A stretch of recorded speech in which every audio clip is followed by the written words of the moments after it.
Let's get salty! Everyone, Zeddy here again today with a brand new video, and today I wanted to talk about something I saw in the Hearthstone subreddit. Very polarized reaction, although nice upvote rate, over the existence of Sonia Rogue.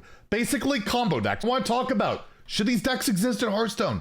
Are they okay? Is it something that, yeah, Sonia Rogue, you've heard me personally complain about a lot, I'd like to see get changed, but are they things that should exist in the game? And I don't have the absolute answer. Nobody does. It's purely subjective. So I'd love to hear your guys' take in the comments below as well, how you feel about combo decks. And as always, if you enjoy the content on the channel, feel like I've earned your subscription, please hit that sub button down below. Give the video a like, it helps out a lot. If you're not aware of what Sonia Rogue is, it is this deck here, top rated, basically standard deck at top 1000 legend, that effectively just goes infinite. You basically get set up your sandbox scoundrel, getting yourself a mini, go Sonia, and then just get like infinite typal pupils with breakdances and just eventually kill your opponent, whether it be Grifta, giving a 1 mana 6 damage amulet, or just trying to kill people with like stick up. You can get, I think, the priest elemental that can just go infinite as well.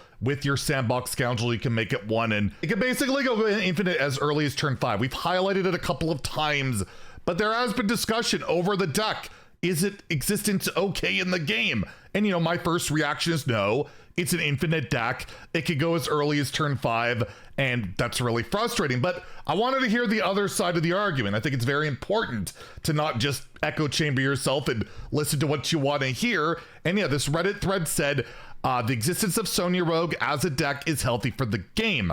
And they state here it is extremely skill expressive, rewarding you for practicing and being experienced on the deck. Professional players and other high legend ranks are also able to pilot the deck very well, which made this Masters Tour exhilarating to watch, for me at least.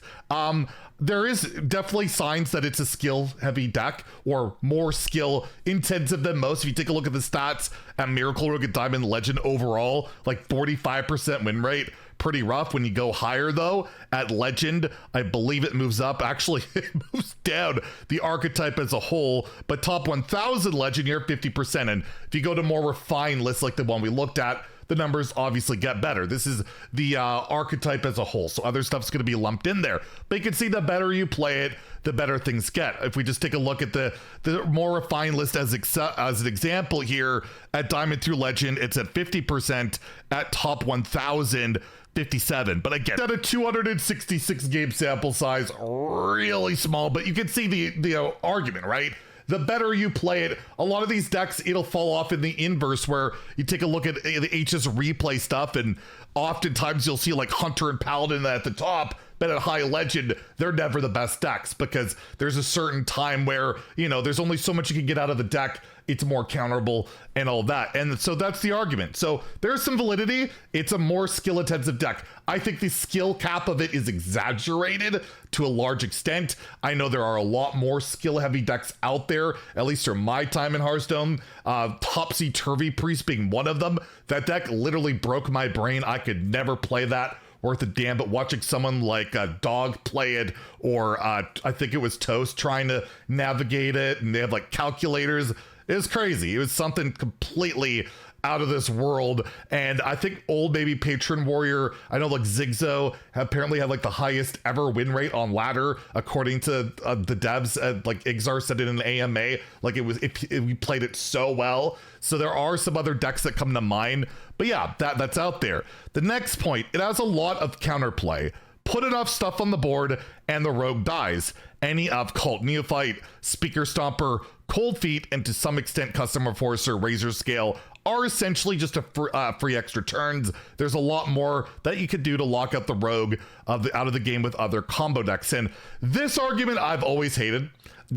Both of these parts. One is, well, if you don't like the deck, just go face, play a vomit deck. Like, so if you want to play Hearthstone and any other strategy, you don't want to do that, well, I guess you just lose, right? That was the old quest line argument. Like, oh, you don't want to lose to the Demon Seed, just play an aggro deck.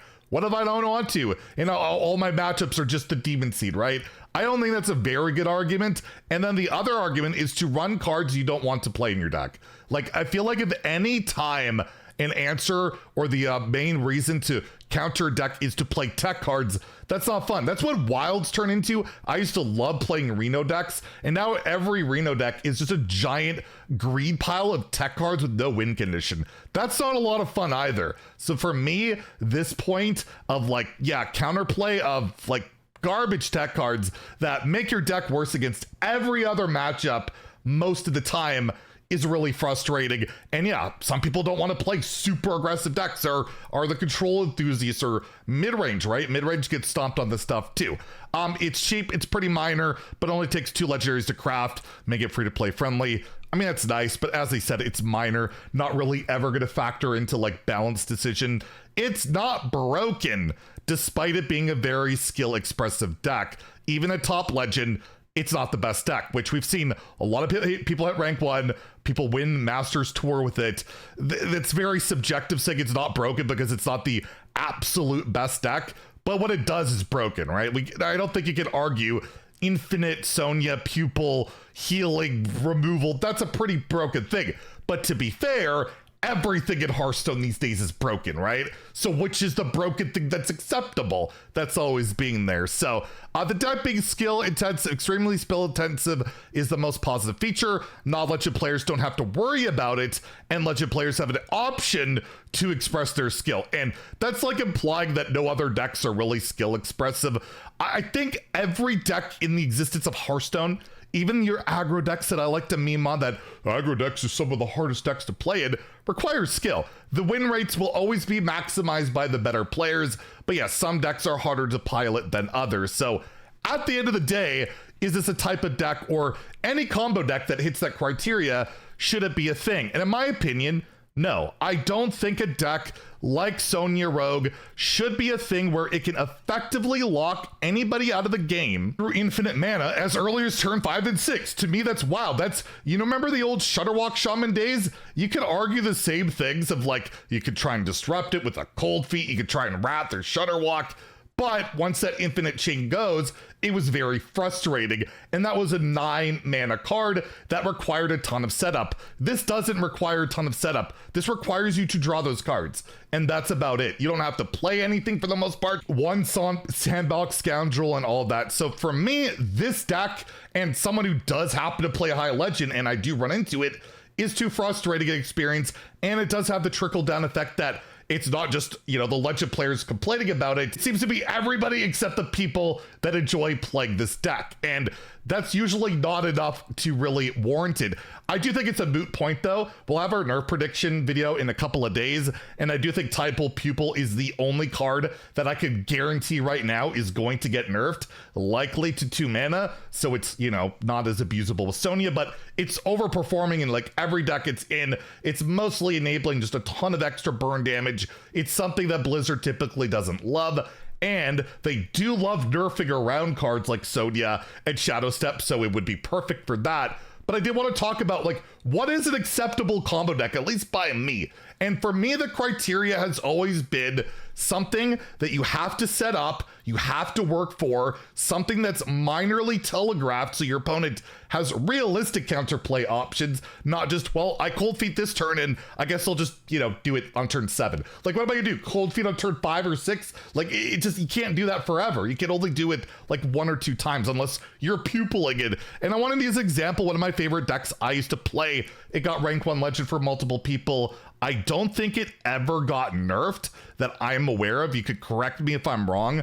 I do know cards like Twig and stuff eventually got nerfed, although this list didn't even have it, but was a Malagos Druid where you would really project what you were doing. You would play Dream Petal Florist, play that, and then you would hope to discount your Malagos. Sometimes other minions aid it. It got more refined as time went on, but it's like a Malagos, sometimes OTK, but a lot of the times it was like just used for removal. And you have like other win conditions of the Lich King, your hero card, you got branching paths. That's the type of a combo deck I think is really healthy for the game, where you have to cycle through your deck, you have to use resources as you go along. There's no infinite ability of this deck. It purely has a certain reach. At some point, you know, you can only deal so much damage. And again, you could rat, there's other counters, cards that you may or may not want to run, or whatever, but it's just at that point where I'm not doing this on turn 6. I'm not doing this on turn 5. I'm running 10 mana cards. Yes, I'm ramping into it and all of that. But I feel like combo decks like that. A good example recently was Sith Mage. I feel like Sith Mage was the best example of a combo deck being of the healthier variety in Hearthstone. The only part about that deck that drove me crazy, and still does, it never got nerfed, was Reverb. Reverb I called to please nerf so many times because it punished you for playing big minions, but now we're at a point where, as we talked about yesterday, we don't really play big minions anymore. It's really hard to, and Sith Mage had the Snake Oil nerf happen, which was also a Nature Shaman thing. And yeah, Sith Mage to me is like, you had to set it up, you had to play a bunch of spell schools, save some burn, you know, it could get ratted, there were some disruption options, there's no infinite ability of it, you're not locking people out. That's more of the healthier approach, because I do think combo decks should be at Hearthstone. There's some of my favorite decks. Malagos Druid is my favorite archetype of all time. They're absolutely valid archetypes that can be a ton of fun to play. It never feels great to be OTK'd, but I feel like if you see your opponent at least had to work for it a little bit and not just go infinite early or OTK you before, you know, it's turn 6 or 7 with like Nature Shaman we saw not that long ago and other decks like that, that's not okay to me. The decks just, they need to take some time. They need to build up, and everything is so easy. Everything does everything, like I said yesterday, that these decks keep popping up and they do get nerfed. And I do think that, yeah, Sonia Rogue likely to get hit the next balance patch. And I do hope combo decks can still thrive, but I do think they need to be within reason, that you get to play the game and not get OTK'd so freaking early. So there you go. My TED Talk on should combo decks exist. Yes, absolutely. They just should require a little bit more work and also not go infinite. And even if it's skill expressive, I don't think that's like the determining factor of anything, honestly, because yeah, at the end of the day, Hearthstone's supposed to be about fun and not necessarily about skill expression. Anyways, let me know what you think about in the comments down below. If you enjoyed the video, please like and subscribe. Have a great day and stay salty, my friends.